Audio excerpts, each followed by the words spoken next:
Il y a eu une annonce de Microsoft hier, ils ont fait une petite keynote Microsoft Bing. Bing avec peut-être une IA. Mais tu crois pas si bien dire.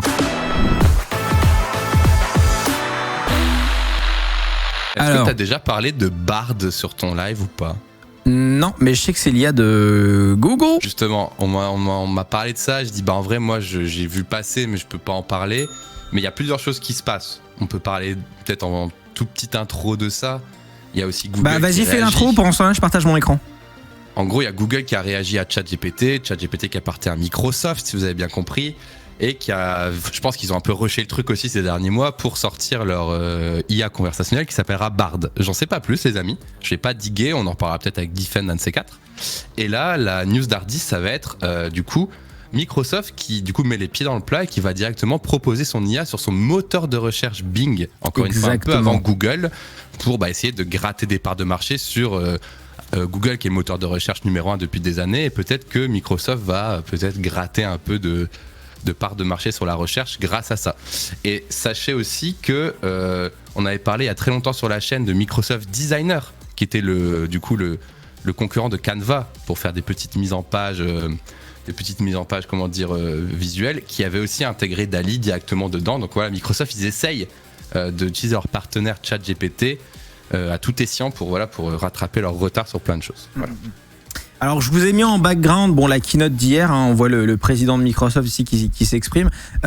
C'est assez intéressant en fait ce qu'ils ont annoncé, puisque vous savez que Microsoft ils ont Bing qui est leur moteur de recherche utilisé par majoritairement des gens de 85 ans qui utilisent le moteur par défaut sur leur navigateur. Et en fait ce qui est hyper intéressant, c'est que là ils ont une chance de rattraper Google dans la recherche. Tout ça part d'une chose, déjà un constat rapide. Il y a plusieurs youtubeurs qui ont fait des vidéos sur ce sujet aux États-Unis et je trouvais ça hyper intéressant. Il y a un constat qui est que Google est de moins en moins pertinent dans la recherche. Je sais pas si vous l'avez fait ce constat, mais moi je me retrouve de plus en plus quand je cherche quelque chose à taper par exemple problème technique et un problème technique, tu vois, et après je mets espace Reddit pour avoir des résultats Reddit, pour pouvoir aller chercher la solution et tout. Et il y a plein de gens qui comme ça faisaient ce même constat, qui est que les résultats Google, ça confirme dans mon chat, que les résultats Google sont de plus en plus pourris ces dernières années, et que les résultats de recherche natifs sont dans ton chat aussi. Ouais. Et en fait, il disait que tout le monde fait ça apparemment pour avoir des trucs comme ça. Et en fait, ce que nous disait du coup le président de Microsoft hier, c'est que on va rentrer dans une nouvelle ère de la recherche où Bing a vraiment une grosse carte à jouer, puisque alors je crois pas qu'ils ont racheté complètement, mais ils ont un partenariat stratégique avec ChatGPT, avec OpenAI, et ils vont intégrer le modèle GPT-3 dans Microsoft. Alors pas le modèle GPT-3 public, un modèle privé entraîné sur des données privées de Microsoft, qui apparemment est plus performant dans le cadre de la recherche et qui en gros va permettre de faire un moteur de recherche comme on le ferait de manière moderne en 2023. C'est-à-dire pouvoir taper, voilà ce que j'ai dans mon frigo, j'ai des invités végétariens ce soir, qu'est-ce que tu me conseilles comme recette? Et le robot... Il comprend le conversationnel. Il comprend, voilà, donc en gros, comment est-ce que ça va s'afficher? On a ici donc la page de recherche Bing de base. On va toujours avoir les résultats Bing, mais à droite ici, tu vas avoir le petit logo Bing qui va te dire, voilà, donc et là, ça demandait de comparer les artistes mexicains qui ont le plus d'influence et leurs peintures les plus connues. Et il te fait un résumé en fait de tout, des plus connus, de pourquoi. C'est un peu clippy, marché correctement en fait. C'est un peu clippy. Et quelqu'un dans mon chat dit en gros ce que devrait nous répondre Siri, Google ou Alexa. Et c'est vrai. En fait, pour moi, on rentre dans la guerre de l'IA. Et ça va effectivement être des trucs qui vont être dans les assistants connectés plus tard. C'est ça, c'est résumer, digérer une information de multiples sources finalement. Exactement. Alors il y a un mode comme ça à côté et il y a aussi un mode chat qui montre juste après. Je vais skipper un petit peu. Voilà, un mode chat dans lequel en gros on retrouve vraiment une interface à la ChatGPT. C'est un mode qui est juste à côté du mode recherche ici à droite. Et où là tu vois il demande...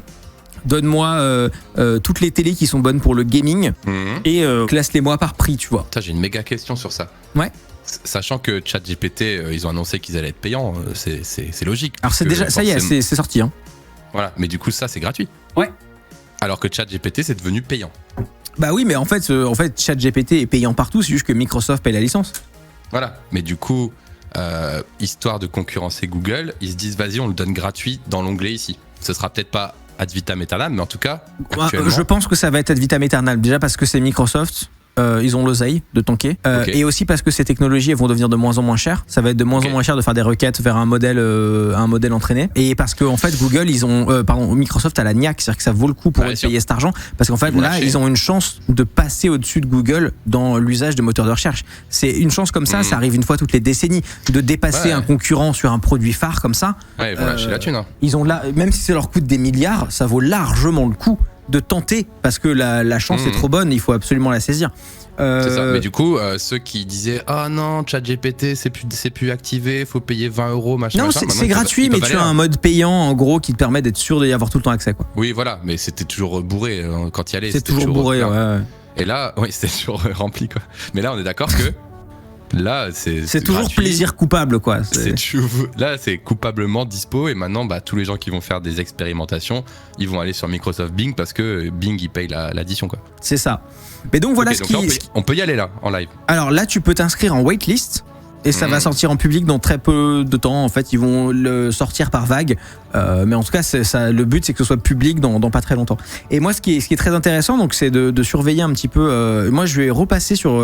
Moi, j'utilise le moteur de recherche Brave parce que c'est un truc vie privée et tout machin. Mais je vais repasser un peu sur Bing quand ça va sortir, juste pour tester. Tu vois, ça m'intéresse de voir comment ça évolue et voir si c'est pertinent. Mais je pense que ça va être. Et surtout. Quid d'Apple. C'est vrai qu'Apple, ils sont un peu en retrait là-dessus. Apple, ils sont en retrait, ils ont Siri. Après, ils n'ont pas de moteur de recherche. Hein. Non, mais ils ont Siri, et comme tu le disais, et comme les chats le disaient, la prochaine étape de ça, c'est l'intégration dans les assistants connectés. Parce que c'est évident, en fait, tu vois. C'est évident, et puis même, je pense, nos assistants connectés, Alexa, Siri, tout ça, ils étaient un peu sur des trucs, des prémices de ça, mais sans nous le montrer. C'est-à-dire qu'ils utilisaient déjà des trucs un peu comme ça. Quand Siri, elle te faisait une phrase, c'était ça, mais V1, quoi. En fait, tous nos assistants connectés, pour moi, effectivement, c'est la V1 de modèles comme ça, parce que aujourd'hui, dès que tu lui demandes un truc un peu complexe, c'est genre, voilà ce que j'ai trouvé sur Internet pour machin truc, tu vois. Et en fait, il fait une recherche à sa place. Mais en fait, moi, le truc que j'attends d'un assistant connecté, et ce que va permettre du coup un modèle comme GPT-3 et des modèles que développe aussi Microsoft, c'est du double questionnement. Moi, c'est le gros truc pour tester une IA, le double questionnement. C'est quoi c'est genre, par exemple... je te dis n'importe quoi, hein, mais donne-moi la météo à Los Angeles et s'il fait plus de 23 degrés, réserve-moi un billet d'avion pour la semaine prochaine. Du conditionnel, on va dire. Du conditionnel et surtout de la double action. Et ils sont très mauvais à gérer du double truc, tu vois. Ils sont très mauvais. C'est de la comparaison, ça peut être hyper intéressant. Ouais. Exactement. Ouais, okay.